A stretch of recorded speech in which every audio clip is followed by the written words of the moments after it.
Welcome to another episode of the Chiro Hustle podcast. Today we have Marcus Chacos coming in from the beautiful country of Australia. And, it's one of those things where we get a chance to feature people from international presence. And chiropractic is a global profession. And we're really pleased to have you on today for episode 273. That's amazing. Jim, Luke, thank you so much. Super excited to be here. Yeah, bringing you on and featuring you as our show today, you have a wealth of knowledge. You've authored some books. You've been working in the profession for over 2 decades. You've held some symposiums and some huge chiropractic gatherings, and you're very much into philanthropy and giving back, which I think is one of those things that being an anchor of philanthropy is one of those things that a lot of people can learn from. So I'm excited to talk to you more about that. But as we lead into all of our Chiro Hustle podcast interviews, we're really curious about you, the practitioner, because your friends, your colleagues, your practice members, the chiropractic world at large will hear this. So maybe there's a lot of people out there like Luke and I were familiar with your story. Maybe you can just share with people what your chiropractic story is and what got you into the chiropractic profession. Look, I think it's like many chiropractors have these miracle stories that they experienced chiropractic themselves and they went down the pathway that this has changed my life. I'm not one of those stories. As an origin point, I had to unfold chiropractic more. I was a bit of a lost lamb. In fact, I was suspended more times than people turned up to school. So I had no idea what I was going to do. I was in a world of trouble. In fact, it's a really unusual perspective for people who knew me at school to meet me now and say, you can't actually be the same person. And chiropractic did change my life, but it changed my life as an after effect rather than a precursor. So I was at school, in trouble, suspended, just, getting into fights. I was a mess. And my girlfriend at the time decided that she was going to do chiropractic. She had had chiropractic her whole life.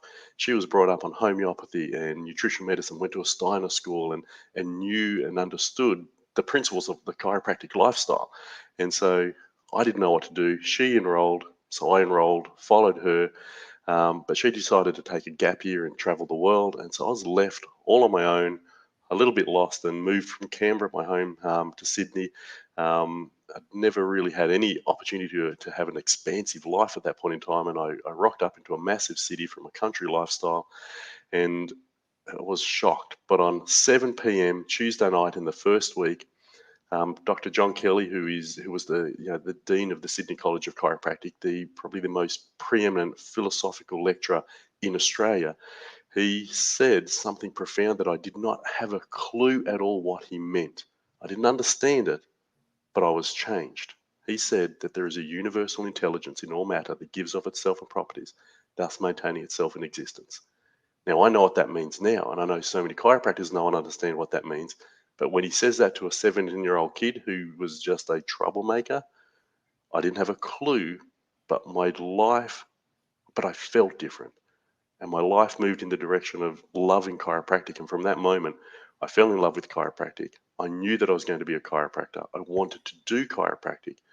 And from that point, I've never looked back, wanting to grow, learn, develop, expand, and realize the truth of chiropractic and share that within my practice, to my patients, within the community, and now also within the profession. Well, Dr. Marcus, my story is quite similar. How I came in to fall in love with chiropractic is I was a hard-headed 30-year-old and I had been through the school of hard knocks with a journalistic degree, and I was tending bar at a piano bar, serving up martinis. And I went and did a small project for Palmer College, and I met this guy named Fred Schofield. And it was like a lightning bolt hit me that day. And he told me what universal intelligence was and what innate intelligence was. And he told me these philosophies of above, down, inside out. And I'm telling you, it was like a lightning bolt hit me. And I refound like truth. And I did some soul searching. I was like, well, what am I going to dedicate my time and interest to? And it just happened to turn up that chiropractic was the one thing I believed in 100%. And a lot of people are like, well, Jim, why didn't you become a chiropractor? Well, because there's, you know, 60,000 chiropractors that need somebody with my skill sets to support them.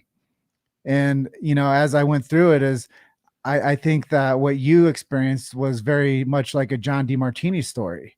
Is Mm. he was this vagabond kid that was surfing, and all of a sudden he got the big idea.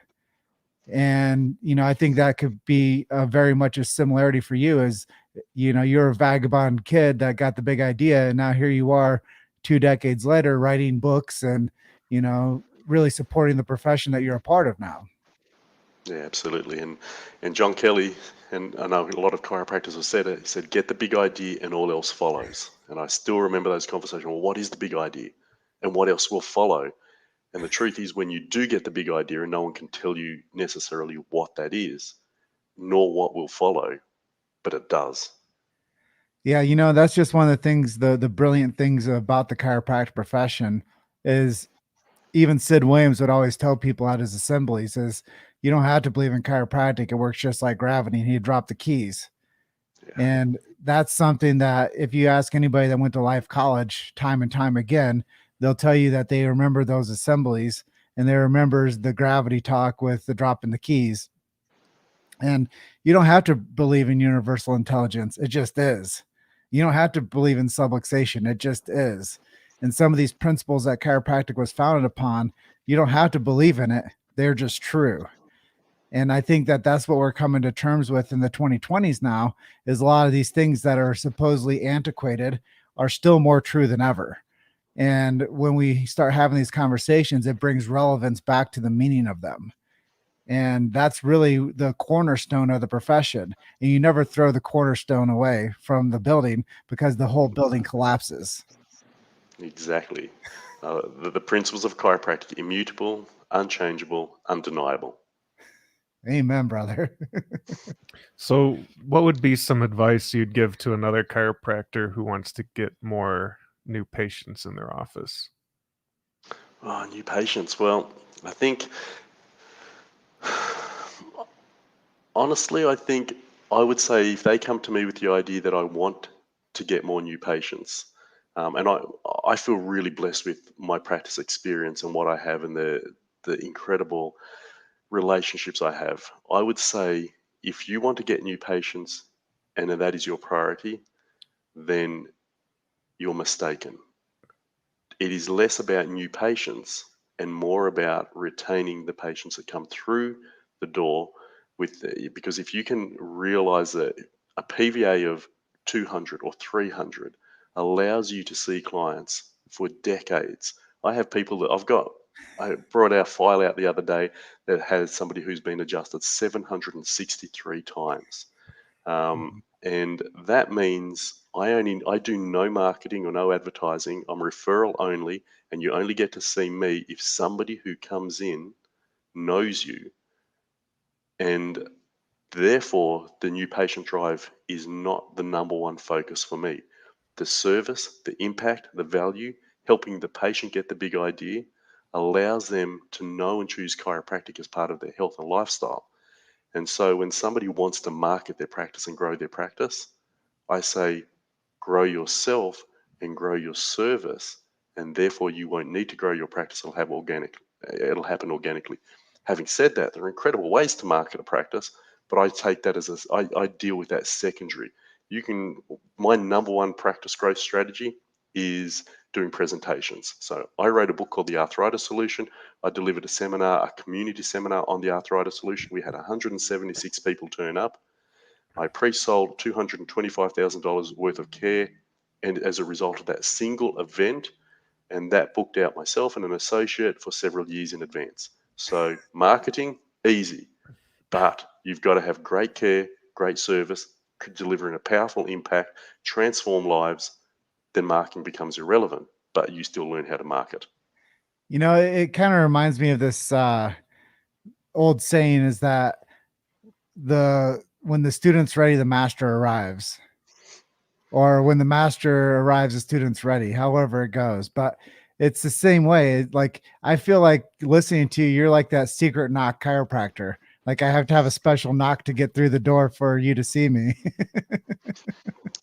If you ring up and say, "Can I see a chiropractor?" you don't get to see me. You can see my associate, but to get it's that's the knock at reception. Reception know that if somebody calls up, they can see my associate. But if they ring up and say, "I would like to see Marcus," Mary has sent me in, then they will book an appointment. Well, I feel like I'll never get to see you. There's always an opportunity to expand the system to allow unique opportunities to unfold. So, what are some things that you and your family are doing for your own health? For our own health, I have an amazing ritual practice. I'm going to disappear from camera because I wasn't expecting this question, but I want to show the audience this. So don't run away. I'm going to be 2 seconds. Sure. All right. So here is my rituals card. And this is this year. It's all the same. So what I do is I wake up in the morning, do my meditation. I do a prayer reading. I have a dragon in my backyard. So my wife bought me a fire pit, and it's designed into the shape of a dragon. So when you light a fire in it, there's a fire breathing dragon in the backyard. And so I walk around that in a walking meditation. I make sure I do exercise every day. I do a yogic practice. I'll do some self-healing act, whether it will be an adjustment or a massage or something like that. I've got a gratitude journal. And then I ask the question, what would you have me do today? How can I serve? And so on a daily basis, I'm galvanizing my heart, mind, spirit, and body in a way to infuse me with the type of life force and energy that allows me to serve at the highest level, deliver care at the highest level. And I do those with my family. When I do the exercise, I'm in the garage. We have a gym set up there with my children. I have a Samoyed dog that we go for runs and then we go for bushwalks with my wife. So there's exercise in there. There's family and community time in there. So I have ritualized peak energy and performance to ensure that I can serve at the highest level. Just hearing you share that, I know there's a lot of people that are going to walk away from this episode with some resources to start thinking. And I think, as we've done these interviews 273 times, I'm always curious to see what people are doing for their own personal health. And Luke and I follow a similar style of, self-care, and we meditate, we do affirmations, we do prayers, we do journaling. We eat something green every day, drink something green. We do something physical, some type of physical fitness. Could be 25 push-ups to, a 4-mile hike. So we're always doing things and keeping our relationship strong, like you said, involving your children, involving your spouse. We get points, self points for reaching out and sending messages or FaceTimes or phone calls or some type of communication with our friends, family, colleagues. And then we're constantly sharpening the axe and learning something new with business and teaching that or declaring that. So hearing what you're doing is a very awesome framework for anybody that's been drifting for a long time and doesn't know how to anchor themselves. I think that is a very effective way for people to start building momentum. And a lot of times people think that health is like, blood work, or people think that health is no pain, or people think of health as, something that they either get in or get out of. But it's really those consistent daily habits that give people health, whether Yeah, it's physical, chemical, or emotional health. They all come from those daily routines. absolutely. And I think the thing that made the difference for me is the accountability. That's why every day I tick it when I do it. And in this 10-day period, I ticked it every single day. And that's why I also keep this, because it's not every day gets a tick, but most days do. So by the accountability allows me to reflect on my year and say, I have really invested in myself. And you're right, it can feel like a chore, but Jim Rohn once said there are two types of pain: the pain of discipline or the pain of regret.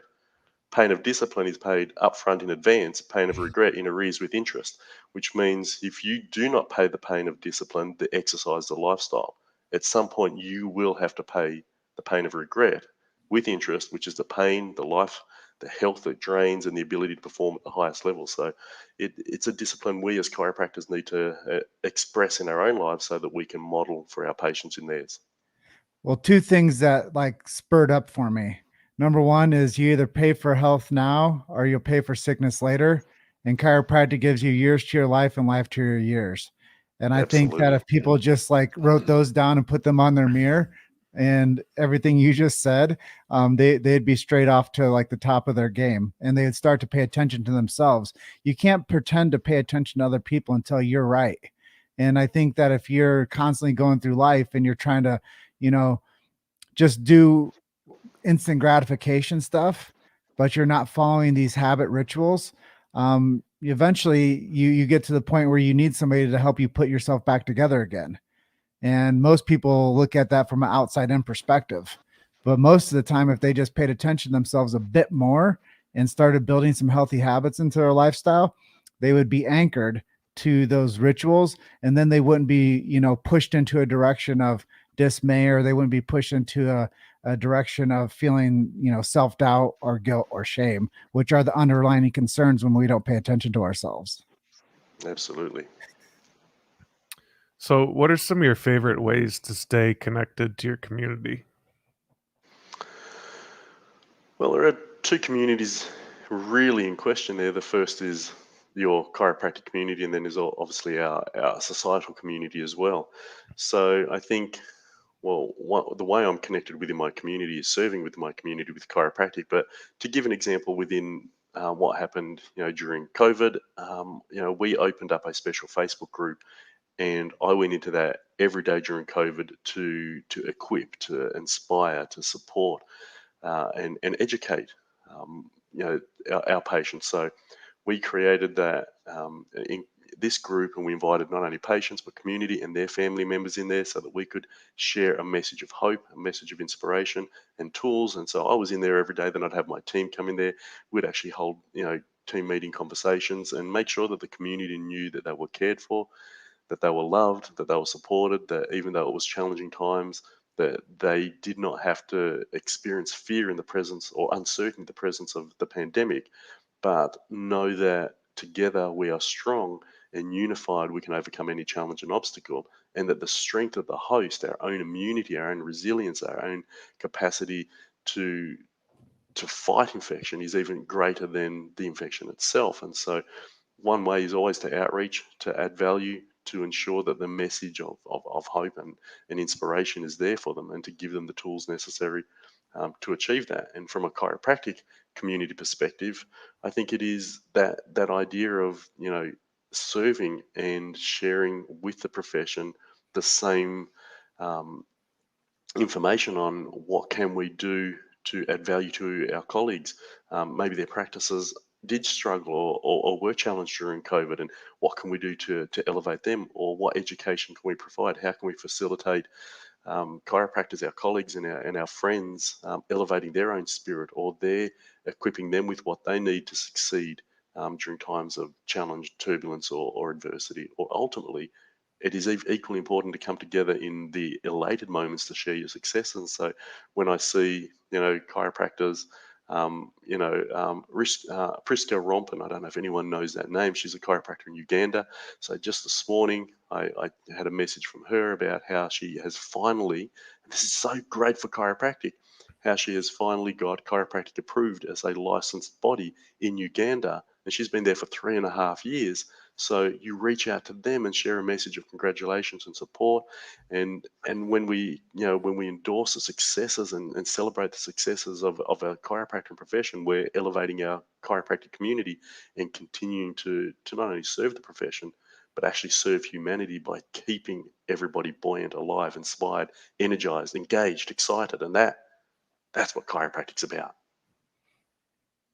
Well, I think a lot of this is back to the cornerstone is people love to be supported. And I think that we could do a lot better job just in society supporting one another rather than plugging in a pair of headphones and walking by and not smiling or waving at people. But I think that's just a microcosm of the larger like reality is even in the profession of give, love, and serve.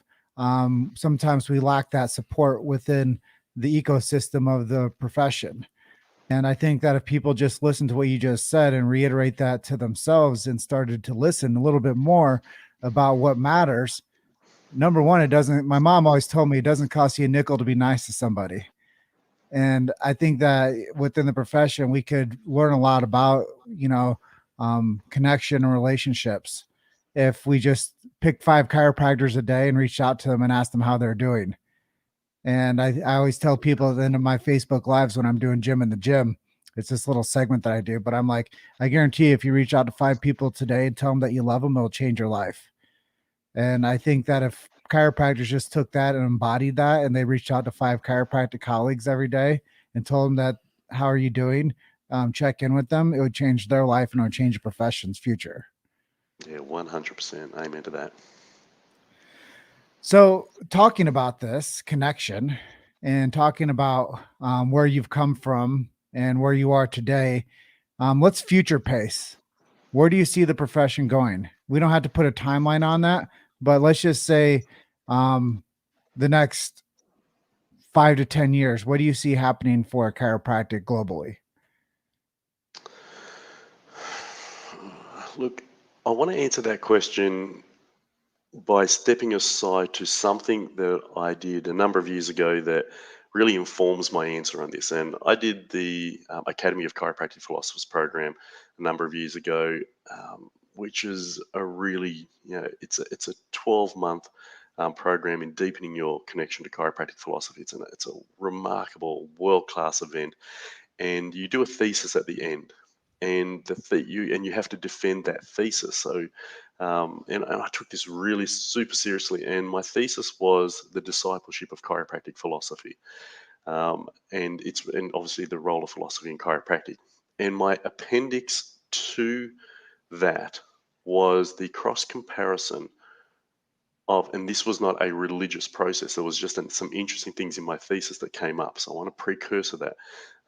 There was a cross comparison between chiropractic and Christianity that was fascinating that came through that. And what they found at the 125-year mark of Christianity was that there were as many Christians as there are now chiropractors. And there were 5 processes that Christianity had to go through to actually get through its difficult times. And that was, it was attacked by the governing bodies, i.e., initially the Roman Empire. People would go to jail and in some cases die for Christianity because you weren't allowed to voice your opinion against the governing bodies. So chiropractors aren't allowed to speak out, or we may go to jail. We can't talk about certain things, and certainly the pioneer chiropractors went to jail for chiropractic. It wasn't accepted because it was a pre-existing model. And so there was all of these similarities between Christianity, and there was this amazing trajectory of the number of chiropractors, the number of Christians that were happening. And again, this is not suggesting for one moment that chiropractic is a religious framework, and it's not intending to do that. But when I looked at all of the pillars that Christianity faced and that chiropractic faced and said they're identical, and the actual number of chiropractors, number of Christians, they actually mirror each other at the 125-year mark. I went and I looked at the trajectory of Christianity after that. I believe we are at a tipping point.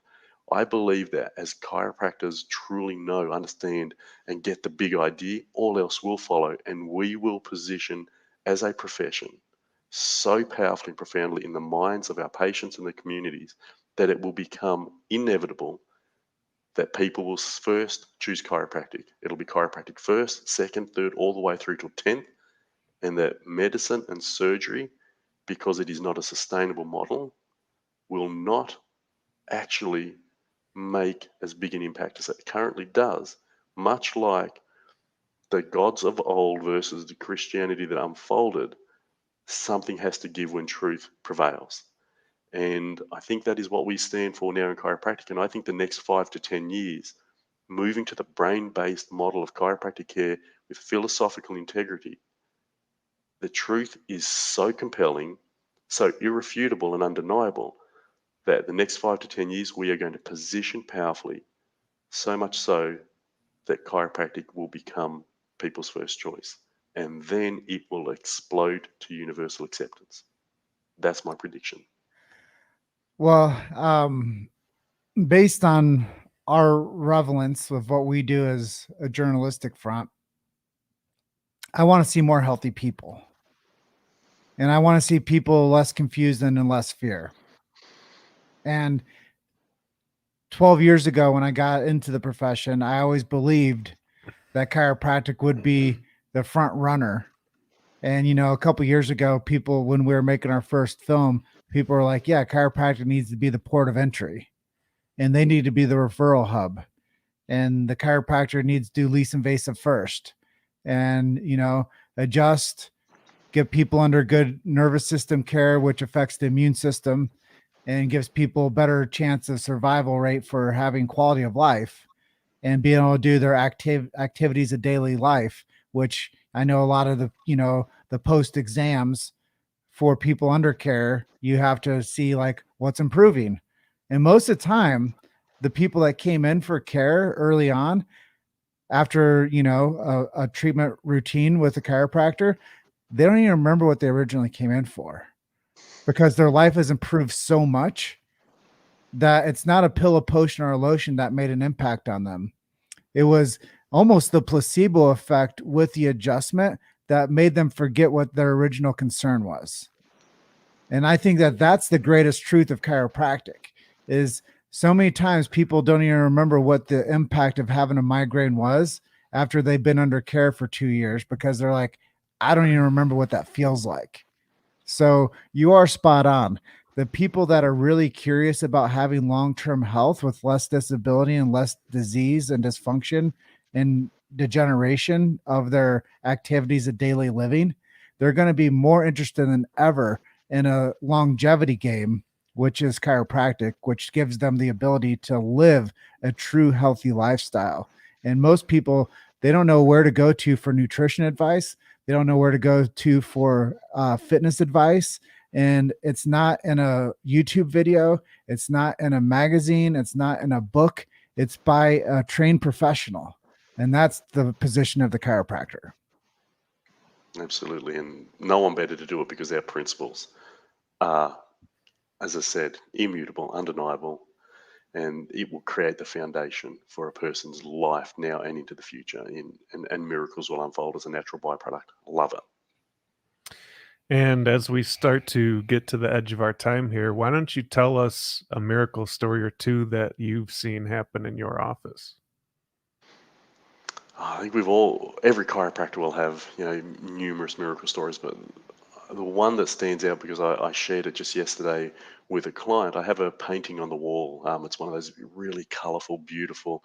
It's not on the wall here, but in one of my treatment rooms, and it's a colourful, beautiful, dynamic picture of Africa, and it came from a 19-year-old girl. Now, this girl came into my practice as a 9-year-old, and she had headaches. And it's not characteristic of 9-year-olds to have headache, but we asked some questions, did some history. She does spend a lot of time on media, and so we obviously made some recommendations and adjusted. And sure enough, the headaches disappeared. She felt better. But then she came back a little while later. Headaches returned, and this went on a few times. And I said, I want to do some investigation, find out what's going on here. And so we sent off to the doctor, and the doctor said, look, just either get adjusted or take your headache tablets. Nothing untoward's happening here. And we adjusted, and it continued to improve. So the child responded really well. And this went on for several weeks until I said, look, if the doctor's not going to do anything, can I send you to my doctor and get some further investigation? Because I really want to see what's going on at a deeper level. And so the family said yes, and they went off and got some further information. And as it turned out, took a couple of months to uncover this. The child had a rare autoimmune neurological disorder where the brain was actually being dissolved, self-dissolved to some degree. And there are only 4 cases in all of Australia, so that's how rare it is. And they all end in the child basically, you know, unsustainable life leading to inevitable death. So this was pretty shocking and horrific. And the parents said, "Well, what can you do?" And I said, "We can adjust her. And let's look at factors like lifestyle and changing the amount of media that she's on and getting her out into nature and really eating high power nutrient foods." And so we looked at supporting and serving her lifestyle. And we continued to adjust, and the doctors faded into the background because they said there's nothing can be done. That's, you know, we can drug you, we can medicate you, but ultimately there's not much can be done. And so she's now 9, 10, 11, and by about 13 she starts having seizures with this, which is a normal part of this process. And the doctor said, well, we could cut part of the brain to stop the seizures, but we don't want to have to do that if we can avoid that.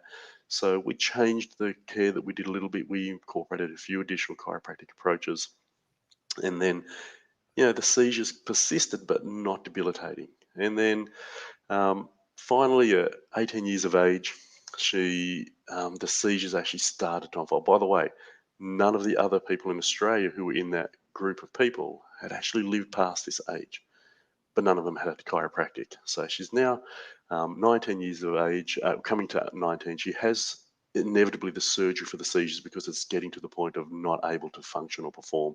She would walk, have a seizure, fall down, hit her head. So obviously something needed to be done. So they book in for the surgery. The father's up at the hospital in Sydney, calls me up and says, the doctors don't understand what's happening.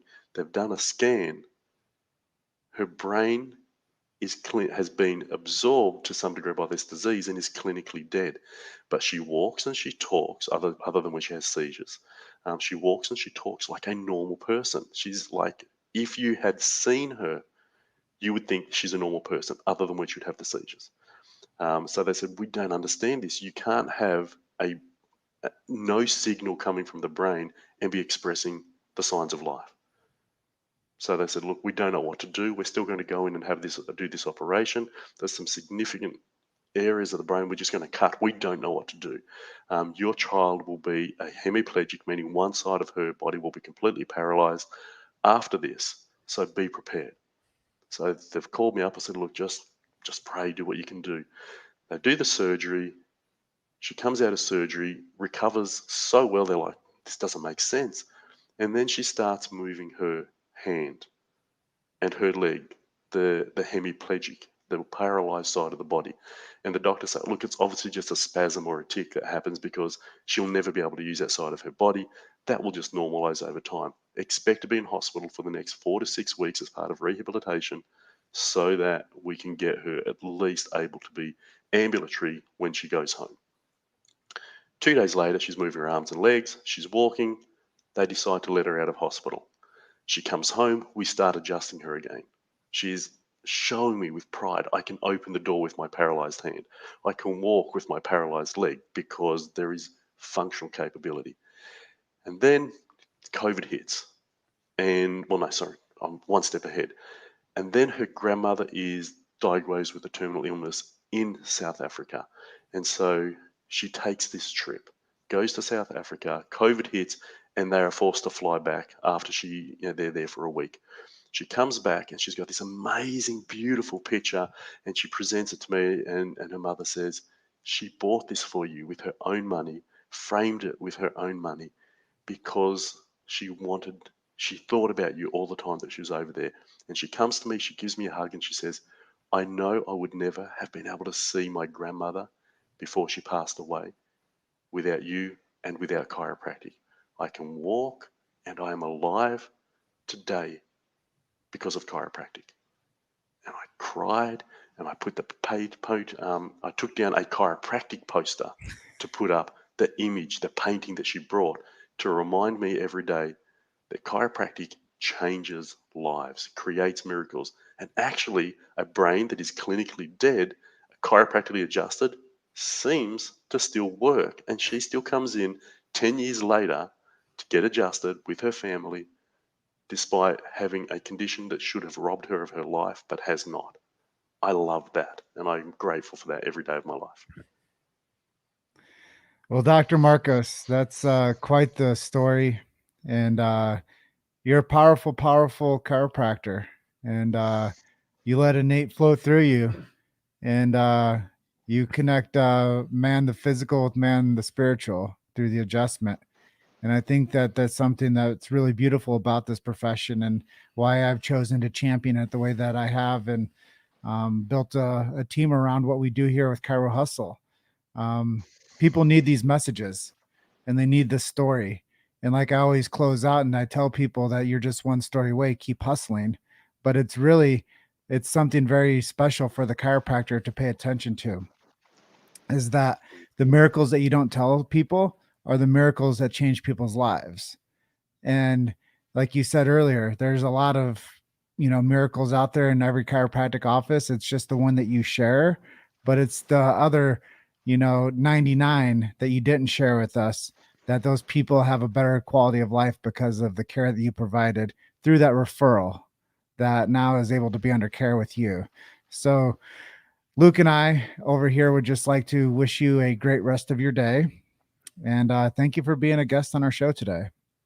You're very welcome, and I think I'd just love to wrap up by one acknowledging you. This, both of you have served chiropractic so powerfully, and the chiropractors that listen to this, they grow, they learn, they expand. They don't just move into the ability to hustle in business. They actually move in the ability to take in information that adds value to their lives to impact their ability to serve. So, I want to offer you guys honorary doctorship, because in that way you have awakened so many chiropractors to their potential, reminded them of the truth, and served humanity through that. So I love you guys, and I appreciate you and all that you have done. And we're just so grateful to have people who love chiropractic that way, so that we can unify with a message of hope, of service, of contribution. And I thank you as well. Well, thank you so much for your kind words, Dr. Marcus. We love what we do, and thank you for being our guest today. My honor and privilege, and if there's anyone that we can do out there to serve, I'm here to serve and I can add value, I will do that. So thank you very much. Well, we're just getting started, and I look forward to the future with you. So this is episode 273 of the Chiro Hustle podcast, and Dr. Marcus, I'll be in touch with you soon. Thank you. I'll see ya. Ciao.